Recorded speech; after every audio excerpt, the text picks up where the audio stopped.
Welcome to Work Better, the Steelcase podcast where we think about work and ways to make it better. I'm your host, Chris Congdon, and we are coming to you live from Atlanta at Gather 2025, the American Society of Interior Designers National Conference. And it's their 50th anniversary, so congratulations, ASID. I'm so excited to be joined here today by Wes Adams, and Wes is the author of Meaningful Work: How to Ignite Passion and Performance in Every Employee. Wes is the founder and CEO of SV Consulting Group, and his research and consulting practice is really centered around this idea that to get high levels of employee engagement, productivity, and happiness, people really need to find meaning in their work. So thanks for being here today, Wes. Thanks for having me, Chris. I'm excited to chat.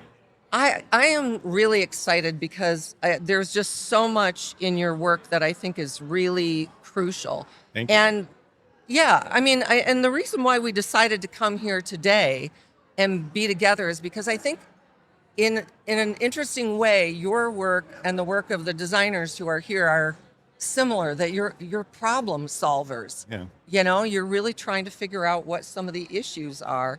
And what I think is so interesting about your book and your work is it feels really actionable.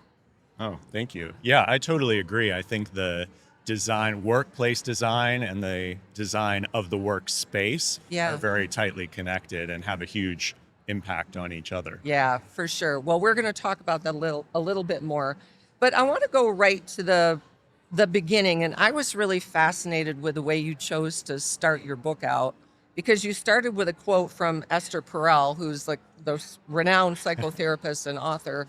And the quote that you used from her is, "Never have we expected so much from work. We want from work today what we used to get from religion and community, which is belonging, purpose, and meaning." And I'd really love to hear why you chose to start there and what you think about all of that, the difference between those things. First of all, I'm a huge Esther Perel fan. I think Yeah. she's brilliant in the way that she talks about relationships and the way that we connect with each other and build community. And that was actually a quote from, she was on Adam Grant's podcast several years back. Okay. And they were talking about work design. And, you know, I think it helps capture this shift that we've made, especially in the last 40 or 50 years, kind of away from this transactional nature of work and more into a space where people are expecting more than a paycheck, right? Sure. When you come to work, you want it to feel like what you're doing matters. Yeah. And I think she captured that very nicely. So. Yeah. Well, let's talk about those three words that she used and you use in your book a lot: belonging and purpose and meaning, because they're related, but they're different, right? Yeah. Yeah. And so actually, this is one of the biggest misconceptions people have about meaning. I think we often use purpose and meaning interchangeably, although they're very different things. And so purpose, which I think is great and very important, is this idea of working towards a higher calling or contributing to something bigger than yourself, right? And your purpose is your goal. It's the thing that you're working towards. Right. And that's great to have that. Sure. But having a purpose doesn't give you meaning. It's seeing progress towards that purpose. Mm-hmm. It's understanding how you're making a contribution to achieve that purpose that actually creates that sense of meaning. And as we'll talk about in a little bit, it's one of three ways that meaning is created at work. Okay. Let's hang on to that in a minute, because I want you to circle back and touch on belonging a little bit. Like, how does that fit into everything? Yeah, and so belonging is a part of meaning at work comes from three C's: community, contribution, and challenge.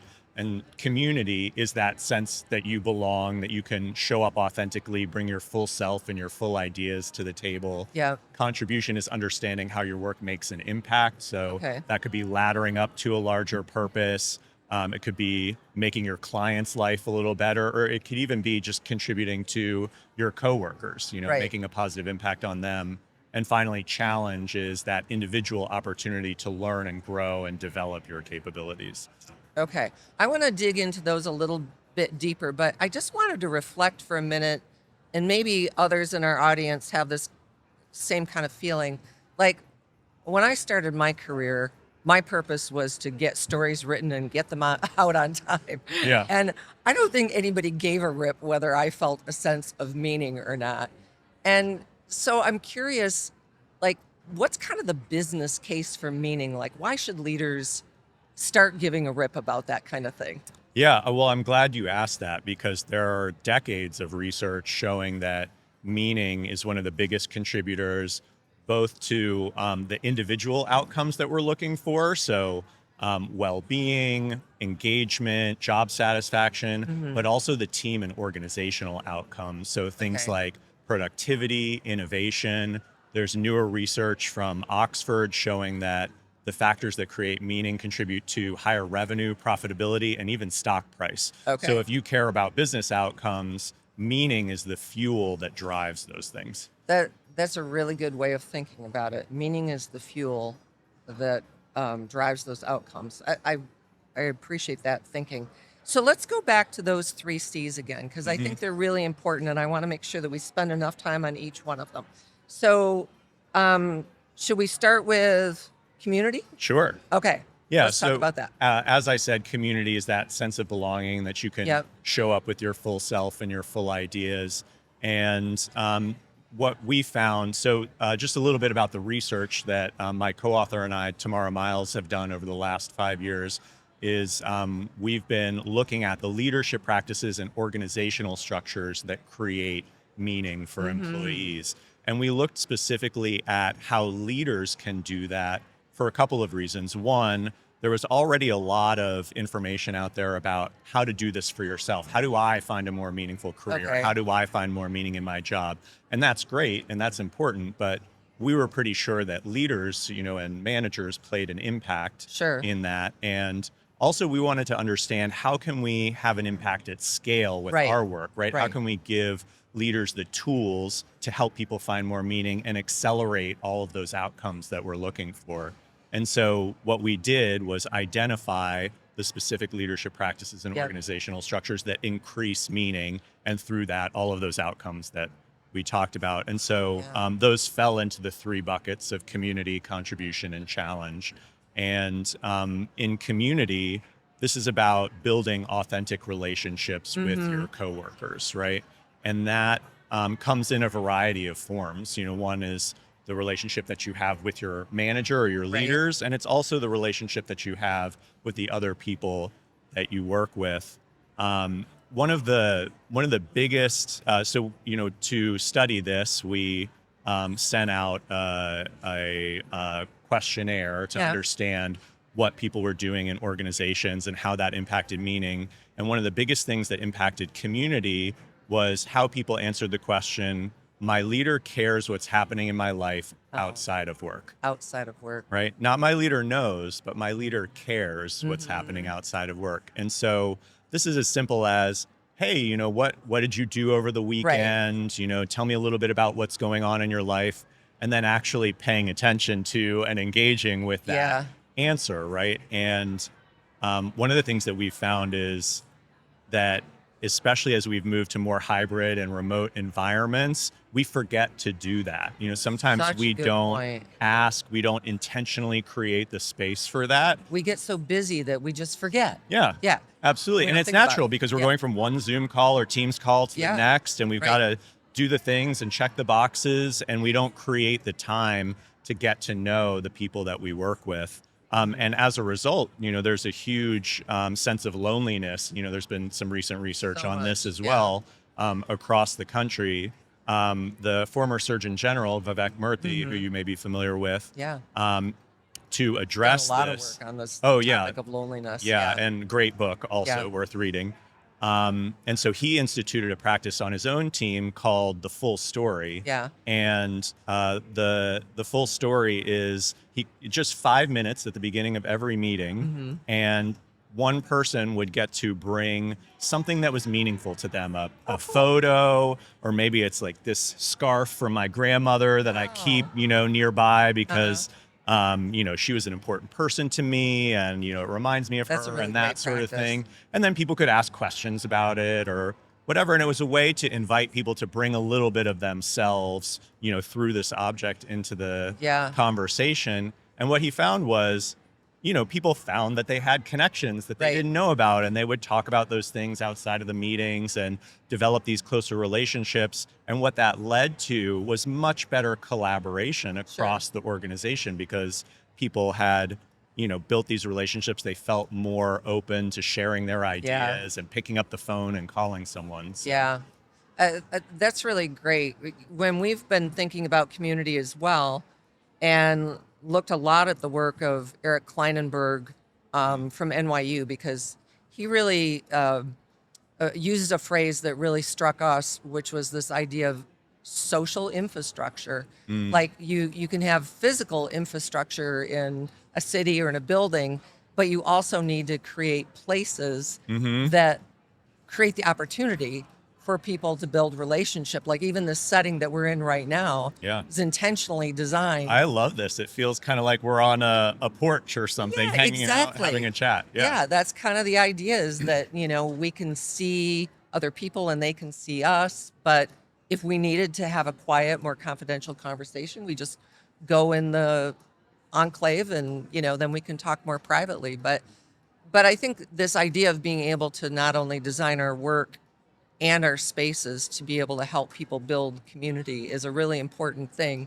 for people to be thinking about. Yeah. If I might jump in on that, actually, because I totally agree with you. And I think that intentional design is something that's really needed today. Such a good Organizations have to build this new capacity that most of them haven't had before, that's kind of akin to event planning, experiential marketing. How do we bring people together in a space and use that time effectively to build connection and also brainstorm and innovate and those sorts of things?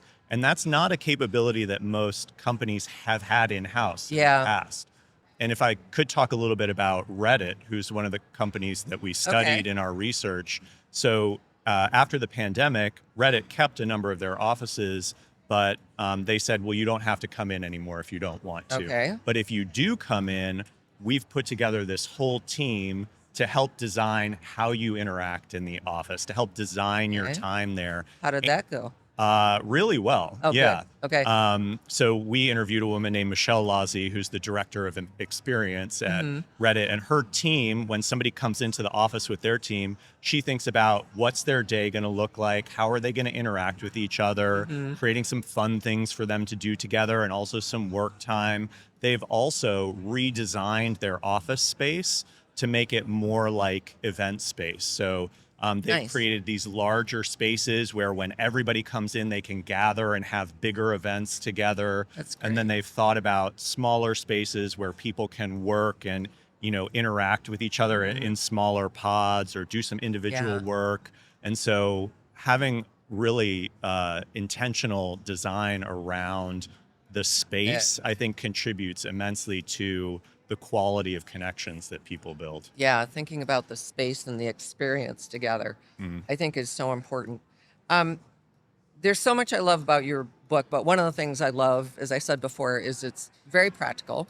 And one of the things that I always love is when there's some kind of way for me to get feedback. So you've got an assessment in a meaningful leadership assessment that's inside the book. Now, you can also go online and take this assessment, which I did. And how did you do? Well, you tell me. I scored a 107. Oh, that's pretty impressive. Is that good? Oh, yeah, absolutely. So maybe I should be studying you. Well, I do think I'm fortunate in our organization that we think about these things, but just talk about why you decided to put this assessment in the book. I'm sure people are going to want to access it and get some feedback. So how do they do that? Yeah, absolutely. So the assessment is based on our research. So these are all empirically validated behaviors that we know increase meaning, and it's a self-assessment. So you can take it and get an indication of how you're doing on each of the 3 C's, where you're doing well and you might want to lean into, and where you might have some room to improve. And we did that because we wanted to just give people a chance to kind of level set as far as how they're doing on those things, and I'll, give them a guide to maybe you want to pay attention to these chapters a little bit more, or focus on these practices a little bit more. And I love that it had recommendations. Yeah. So Yeah. I have to Thank work you. on the recommendations though. It doesn't sound like you have too much work I have to homework do, to do, but yeah. And anyone can take it. It's available for free on the website, makeworkmeaningful.com. And they can take the assessment there, and you'll get a report and your score and recommendations for how you can improve. Yeah, I think it's just such an awesome tool. Thank you. Because these are things that, again, sometimes, we forget about. And I think one of my areas for improvement is, like, I really do care about the people I work with. I care about what's going on in their lives.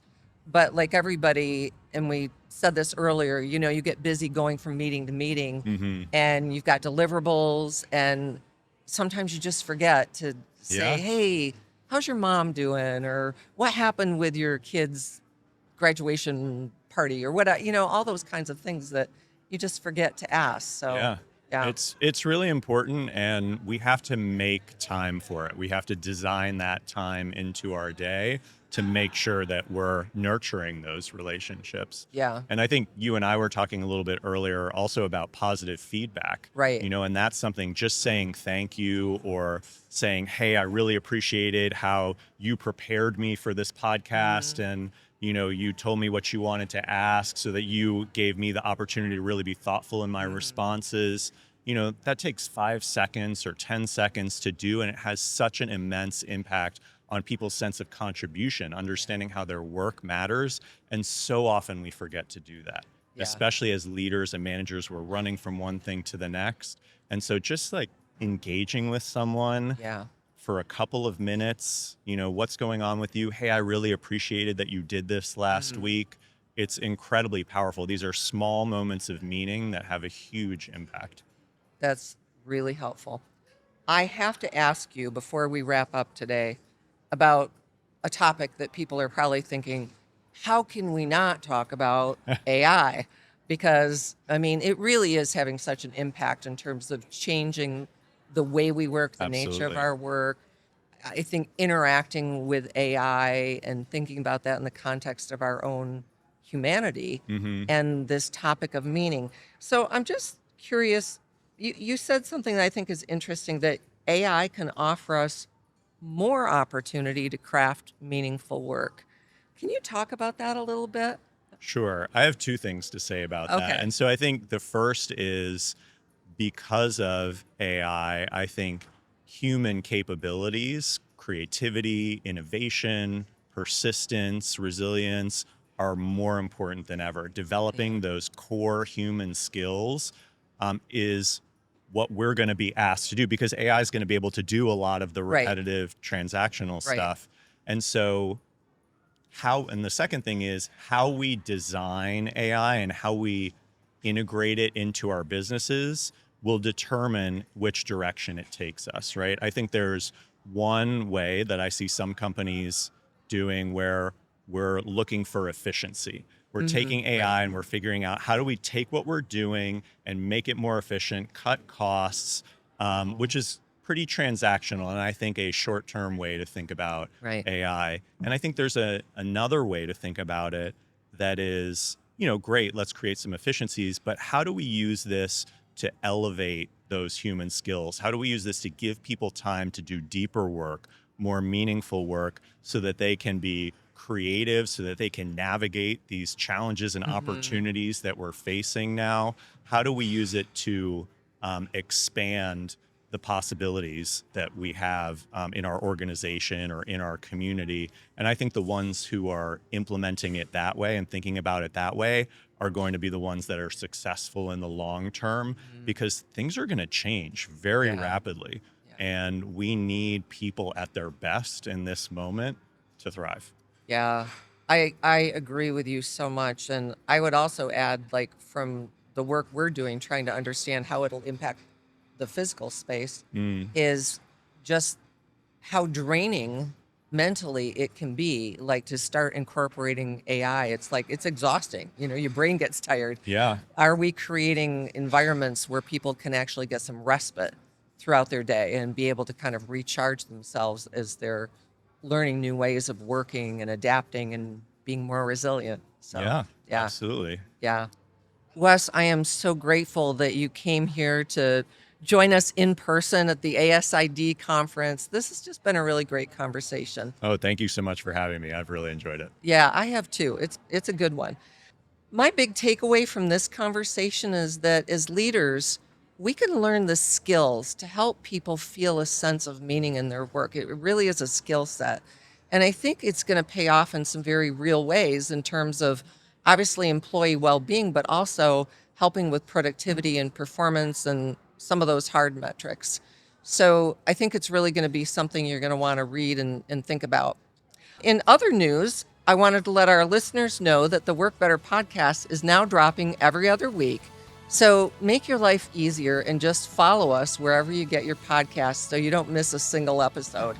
And we also have a weekly Work Better newsletter, and that brings you the latest in workplace research, insights, and designs delivered right to your inbox. And so you can visit us at steelcase.com/research and subscribe there. Thanks again for joining us. And we hope your day at work tomorrow is just a little bit better.